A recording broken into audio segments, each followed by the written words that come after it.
bonjour Manouya. Aujourd'hui, je reçois Gonzalo qui vient nous parler d'un projet. Alors, Twilight Zone. Est-ce que c'est Twilight Non. Non, en fait, le Twilight, c'est un mot qui vient de l'anglais, que ça veut dire que, en fait, c'est les limites où la lumière, ça peut rentrer dans l'eau. Alors, voilà, c'est un peu l'obscurité. Alors donc c'est pas le film, hein, je précise pour nos auditeurs.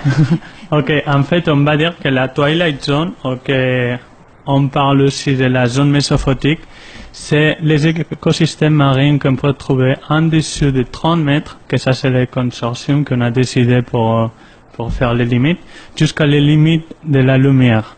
Alors ça veut dire que dans ces environnements et ces écosystèmes, on peut trouver pas mal d'obscurité, parce que la lumière, ça rentre pas trop dans l'eau, c'est pas comme à la surface. Mais là-bas, on trouve encore des corails dépendants de la lumière. Alors, c'est ce qu'on appelle les Mesophotic Coral Ecosystems. Alors, voilà, je t'interromps parce qu'il faudrait que tu te présentes à nos auditeurs.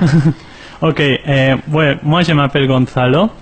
Moi, je suis un étudiant de CRIOB à Montréal. Je suis basé là-bas et aujourd'hui... Le CRIOB, voilà, le CRIOB, c'est le Centre de recherche insulaire et observatoire de l'environnement. On est basé à Montréal et aussi on a un autre laboratoire à Perpignan, à la France métropolitaine. Et aujourd'hui, je suis ici pour parler d'un nouvel projet qu'on a avec ma maître de stage, la docteure Laetitia Adowin, sur l'exploration mésophotique à la Polynésie. Voilà, donc parce qu'il vous manque des données. Ouais, en gros... C'est pour les plongeurs. En fait, c'est un appel aux plongeurs. Ouais, aujourd'hui, on est ici pour appeler amateurs. surtout à plongeurs professionnels, on va dire techniciens de plongée, qui descendent en dessous les 30 mètres, parce que le problème, c'est que ça arrive une grosse mission, une grosse expédition pour explorer tout que c'est la Polynésie, les 5 archipels avec 15 îles et beaucoup d'endroits. Et le problème, c'est que pour l'instant, on ne connaît pas du tout qu'est-ce qu'on va trouver. Alors, on a besoin de l'aide des plongeurs. De l'aide de bénévoles, hein, bien sûr. Bénévoles, pour connaître où est-ce qu'on peut trouver ces endroits. Et s'ils ont plongé, on aimerait bien aussi de recevoir quelques informations qu'on peut nous transmettre pour commencer à faire un inventoire. Alors, quel genre d'informations? C'est-à-dire des photos, des choses qu'on ne connaît pas encore? Au début, on avait demandé des photos, mais c'est vrai que si tu descends là-bas, c'est pas tous les caméras que tu peux descendre là. Et maintenant, on est plus à un moment qu'on a besoin de n'importe quelle information. En fait, si vous avez déjà plongé ou vous allez plonger au futur, en dessous de 30 mètres à la Polynésie, on aimerait bien que vous... Alors, qu'est-ce qu'on trouve au-dessous de 30 mètres?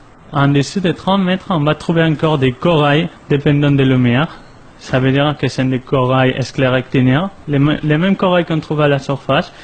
Mais c'est des nouvelles frontières pour explorer et pour la science, parce qu'en fait, on ne les connaît pas trop. Et c'est vrai qu'encore ailleurs de la France, il y a pas mal d'études qui ont commencé à descendre à la profondeur mésophotique. À la Polynésie, à la France, on n'a pas fait ça. Et pour savoir, alors, moi comme je suis très naïve, c'est pour savoir comment fonctionnent ces coraux qui normalement n'ont pas assez de lumière, mais qui vivent quand même. En gros, c'est pas ça exactement, parce que là, comme j'avais dit tout à l'heure, il y a encore des lumières, mais la lumière, elle est beaucoup plus petite. Ça veut dire que les corails, ils sont adaptés ou ils sont acclimatisés. Voilà, savoir comment ils font pour être plus effectifs à la captation de cette lumière. Parce qu'il y a peu, alors il doit être très efficace. Donc ce sont des coraux mutants, c'est une mutation, on peut dire.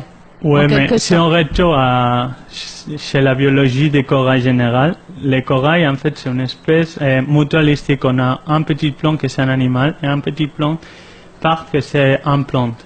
Ça veut dire qu'il peut obtenir ses énergies et ses nutriments avec la photosynthèse de lumière et dans le même temps avec l'hétérotrophie, comme nous, qu'on mange. Et là, surtout l'intérêt de descendre jusqu'à la profondeur cette frontière, on va dire. Ouais, c'est parce que, comme on sait tous, les corails en surface, maintenant, ils sont très menacés pour les changements climatiques.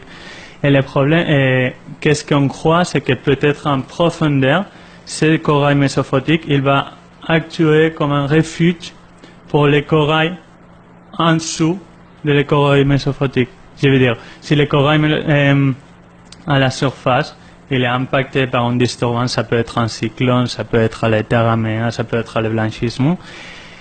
Et on croit que les corails en profondeur, ils peuvent repopuler la surface. Et est-ce qu'on peut faire comme des nurseries de ces coraux? En fait, la nurserie des coraux mésophotiques, ça va être très compliqué parce que les conditions qu'on trouve là-bas de lumière et de pression, c'est très compliqué à refaire, à redonner dans une autre nurserie. Et ça, c'est aussi le challenging de ces coraux mésophotiques, c'est que encore que la technologie elle a beaucoup plus amélioré, il est encore super compliqué de descendre jusqu'à cette profondeur. Et c'est pour ça qu'on a besoin de l'aide, parce que quand on a la mission, encore qu'on a des îles qu'on veut explorer, c'est pas comme une plongée normale que tu arrives là-bas, tu plonges, après tu sors, tu as besoin de l'organisation, tu as besoin de beaucoup de choses. Et c'est avec l'aide de ce qu'on appelle la science participative, qu'on espère de récupérer des données de tout le monde, qu'on va savoir à peu près dans quels endroits on veut y aller, pour y aller tout de suite là. Oui, voilà, pour mener votre étude vraiment scientifique avec des prélèvements et des choses comme ça. Ouais. Et comment font-ils les plongeurs qui vous écoutent là pour vous rejoindre? Pardon? Ils font comment les plongeurs qui sont à l'écoute là en ce moment? Normalement, les plongeurs qu'on cherche, c'est soit les plongeurs récréatifs, qui est un peu plus aventure, avec l'aventure, ils descendent un peu plus bas de 30 mètres, mais surtout qu'on cherche, c'est ce type de plongeurs techniques qui utilisent des systèmes de recyclage et de mélange de gaz, ça veut dire trimix, et qui ont des missions de plongée beaucoup plus profondes. Et c'est sur cette communauté qu'on appelle surtout, s'il peut mettre nous en contact sur l'adresse email de Mesophotic French Polynesia @gmail.com, que ça va être intéressant. Et donc là, vous vous adressez à des clubs de plongée où ils sont trop, c'est pas assez professionnel au point de vue profondeur? En fait, avec la maître de stage, on a fait déjà un press release qui a été partagé pour Tahiti Info. Et aussi, on a fait le delivery de ces panneaux informatifs sur tous les plongées et les centres de plongée à Montréal, parce que pour l'instant, on n'a été que là. Et on doit faire ça à Tahiti. Et l'idée, c'est d'y arriver à toutes les îles qu'on peut. Et là, c'est ce que vous avez déjà fait ou c'est des projets? En fait, ça, c'est les projets, ça, c'est l'idée, c'est la mission que ça va commencer le mois août jusqu'à mai 2019. Et qu'on va faire les sociétés, les Tuamotu, les Marquises, les Gambiers et les Australes. Et vous avez ciblé certaines îles déjà pour... En fait, on les a choisies, mais c'est là qu'on a besoin de l'aide parce qu'on ne connaît pas si après on va descendre jusqu'à 100 mètres et on ne va pas trouver des Mesophotic Coral. Et ça, c'est compliqué parce qu'on perd du temps, on perd de l'argent. Voilà, donc vous leur demandez en fait un repérage. Un repérage, ouais, c'est ça. S'il y a quelqu'un qui habite dans un Tuamotu et qui a plongé à ces endroits et connaît des endroits très sympas, on aimerait bien d'y aller à faire notre sélection. Ils sont ces coraux-là ou ils ressemblent aux autres?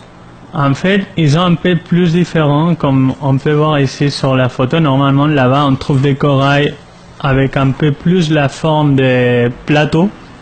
Parce qu'en fait, ils essayent de gagner de l'espace pour être plus efficace à capturer la lumière.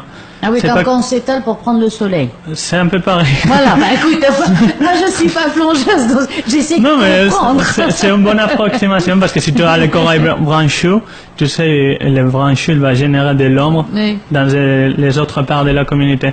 Et là, ils cherchent toujours d'avoir ces... Voilà, alors moi je vais donner un exemple très simple. Ici, quand on veut faire des paréos, hein, tu mets au soleil, tu mets des potifs et ça cuit avec le soleil et quand tu enlèves, voilà. C'est un peu la même idée. Ben, ils font les paréos. Mais là-bas, ils sont incroyables parce que la lumière, elle est limitée et aussi la quantité de pression. Donc ça ressemble à ça. Ouais. Bon. Mais que c'est super cool de là-bas, c'est que comme ils sont très profonds, ils sont pas très menacés pour la pêche et pour des autres impacts. Encore que c'est vrai qu'on est en risque de perdre ces écosystèmes avant qu'on les connaisse. Parce que chaque fois qu'on plonge à cette profondeur, on fait la découverte des espèces. Ce sont ces coraux qui arrivent à survivre avec si peu de lumière, qui pourraient sauver les coraux de là-haut en... Voilà. Exactement. Je crois que j'ai tout compris. Ouais, presque. Merci Gonzalo. De rien. Et bon courage. Ok, on verra. Donc tout le monde va sur le site et vous trouvera, sans peine. Parfait, ouais.